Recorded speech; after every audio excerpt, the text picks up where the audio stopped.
তখন মতবাদী নাই। আর রাসূলুল্লাহ মিলাদ পড়লে শুরু হয়ে যায়, এটা দাঁড়ি যাচ্ছে নি না না এই কিতাব খুঁজা রাখো।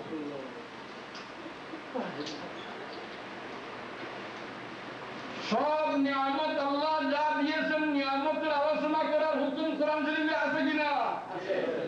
ও আম্মা বিনিমাতি রাব্বিকা ফাহাদ্দিস, বলেন ও আম্মা, তাহলে সবাই বলেন না, সবাই বলেন ও আম্মা বিনিমাতি রাব্বিকা ফাহাদ্দিস, তোমার রবের প্রদত্ত যত নিয়ামত আছে আলোচনা করো, প্রকাশ করো, আলোচনা করো, প্রকাশ করো। রব কর্তৃক প্রদত্ত যত নিয়ামত আছে আলোচনা করো, প্রকাশ করো। এবার যদি আপনার ইলম হয় তো ইলমেরও প্রকাশ করো শুকরিয়ার জন্য, আপনার সুন্দর হন সুন্দরের প্রকাশ করো শুকরিয়ার জন্য, শুকরিয়ার জন্য অহংকারের জন্য দম বেশি আছে প্রকাশ করো, সদকা খয়রাত বেশি বেশি করে দেখায় দাও, মানুষকে অসুবিধা নাই। কিসের জন্য? শুকরিয়ার জন্য। যত নিয়ামত আছে সব নিয়ামতের আলোচনা করো, প্রকাশ করো শুকরিয়ার জন্য। এই অর্ডার টাকা নিয়ামত আল্লাহ আমাকে দিয়েছেন, কত কোন নিয়ামতের হিসাব নাই। যদি সারা দুনিয়ার গাছ কেটে কলম বানানো হয় আর সারা দুনিয়ার দরিয়া পানিকে যদি কালি বানানো হয়, ওটাকে আরো ডাবল করা হয়, আর ওই সমস্ত কালি আর কলম দিয়ে আল্লাহ নিয়ামতের হিসাব শুরু করা হয়, আরে কলম শেষ হয়ে যাবে, কালি শেষ হয়ে যাবে, আল্লাহ নিয়ামতের হিসাব শেষ হবে না। সব নিয়ামতের মধ্যে সবচাইতে বড় নিয়ামত হলেন জনাবে মুহাম্মদুর রাসূলুল্লাহ সাল্লাল্লাহু আলাইহি ওয়াসাল্লাম। এই তো বলে দিলাম, আপনারা খুব সুন্দর করে সাল্লাল্লাহু আলাইহি ওয়াসাল্লাম পড়লেন, আর পরে যা বলবেন কোরআন শরীফে মিলাদ নাই, এটা আর হলো না, আর বলতে হবে। এবার শুনেন, যত সব নিয়ামত সবচাইতে বড় নিয়ামত হলেন আমার নবী, আপনার নবী। কিভাবে? একটু গত শুক্রবার বলেছিলাম, একটু লিমটা একটু বাতাসটা একটু হিংসা আপনাদের দিয়ে দিই। এই যে দুনিয়ায় ঘুরাঘুরা করতেছেন, কেমন ঠিক নেই, কেমন হইব ওই দিন, যেদিন দুনিয়া বড় মানুষ আল্লাহ করলে আমার হবো ওই দিন। তো কি জানছেন আপনারা? আপনারা জানেন যে একজন মানুষ দুনিয়ার জমিনে যদি মুসলমান থাকে কিয়ামত হবে, আর একজন নাই, মিলিয়ন অফ পিপল, তারপরে কথা এখনো বুঝেননি।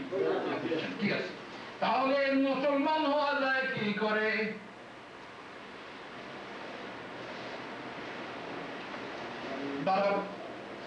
দাঁড়াটা ঠিক রাখেন।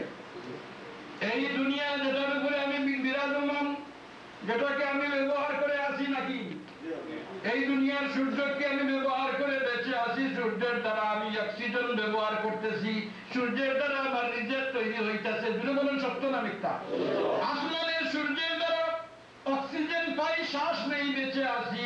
আসমানের সূর্যের দ্বারা রিজেক উৎপত্তি হয়, সেগুলি খাইয়া আমি জমিনে আসি। আর এই আসমান থাকবে, ওই জমিন থাকবে, যদি এই আসমানের জমিনের বুকে একজন মানুষ মুহাম্মদুর রাসূলুল্লাহ সাল্লাল্লাহু আলাইহি ওয়াসাল্লামকে বিশ্বাস করে, একজন মানুষ। কারণ মুসলমান হওয়ার জন্য লা ইলাহা ইল্লাল্লাহ যথেষ্ট নয় নাকি? মুসলমান হওয়ার জন্য লা ইলাহা ইল্লাল্লাহ যথেষ্ট নয়। কারণ লা ইলাহা ইল্লাল্লাহ বলতে কাফিরদের অসুবিধা নাই। কাফিরদের তারা সেদিন হুজুরের কাছে প্রপোজাল পাঠাইছিল, বহুত নাম নিয়ামত দিয়া, বহু ধরনের গিফট দিয়া হুজুরের কাছে পাঠাইছিল। এবং বলো যে বহু ডাক্তারটা কি করে ডাক্তারছি, আমরা টিকতে পারতেছি না, তাহলে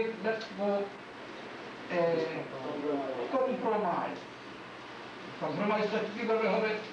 বলেন মুহাম্মদ, আপনি যে দাওয়া করতেছেন লা ইলাহা ইল্লাল্লাহ, আল্লাহ ছাড়া কোনো মাবুদ নাই, আমরা মানতে রাজি আছি, আমরা মানতে, শর্ত হলো মুহাম্মদুর রাসূলুল্লাহ বলা যাবে না। ওইটুকু আপনি বাদ দিতে হবে, গিভ এন্ড টেক। আমরা লা ইলাহা ইল্লাল্লাহ পড়ে নিতে রাজি আছি, আপনি গিভেন করতে হবে, মুহাম্মদুর রাসূলুল্লাহ বাদ দিতে হবে। এই অংশ বাদ দিলে পরে আমরা রাজি আছি, কম্প্রোমাইজ হয়ে যাচ্ছি। আপনারা বলেন সেদিন রসুল রাজি হয়েছিলেন এই কথার উপরে? কারণ আল্লাহ মাননে ওনার অভাব নাই।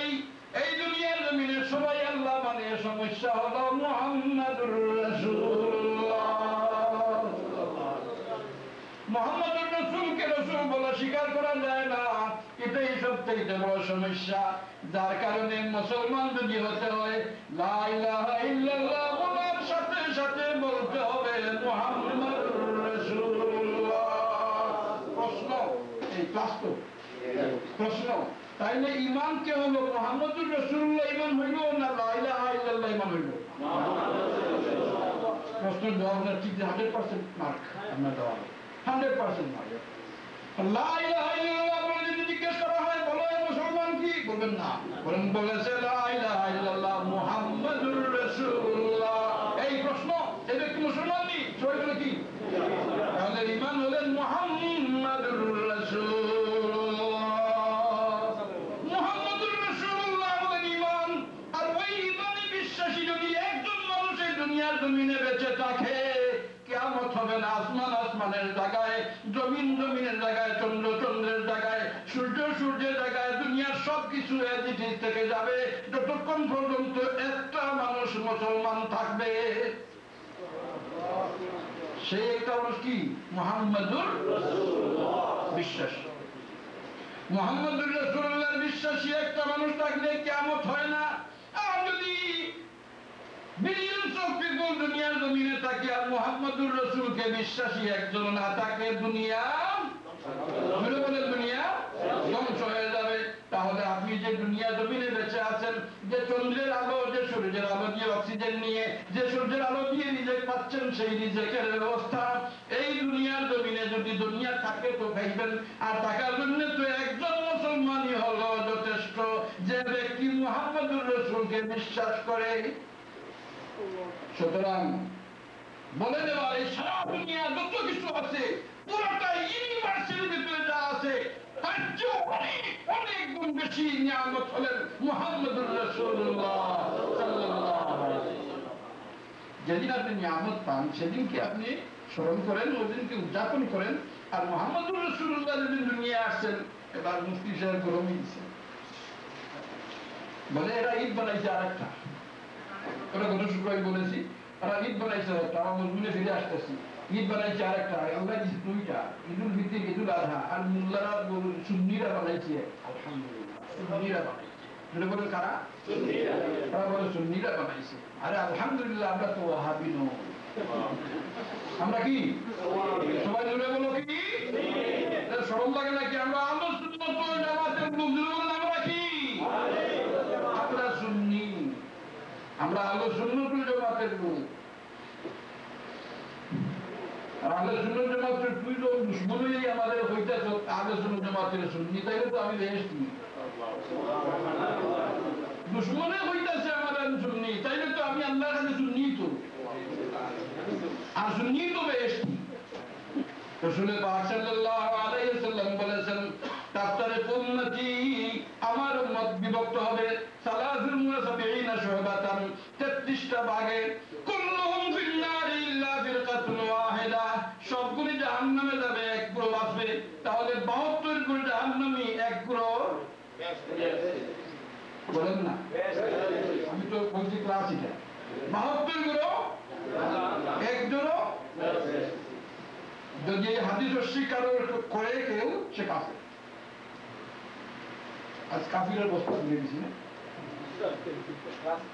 যদি এই হাদিস অস্বীকার করে তো সে কাফের। যেহেতু এই হাদিসটা এত স্ট্রং, এত ভাই, এত বিশ্বস্ত, এত বিশুদ্ধ, এখানে ভেরি ক্লোজ টু দা হাদিসে কুদসি, মানে এত বেশি বিশুদ্ধ, বহু সাহাবায়ে কেরাম রিওয়ায়াত করেছেন, ভেরি ক্লোজ টু দা মুতাওয়াতির হাদিসে।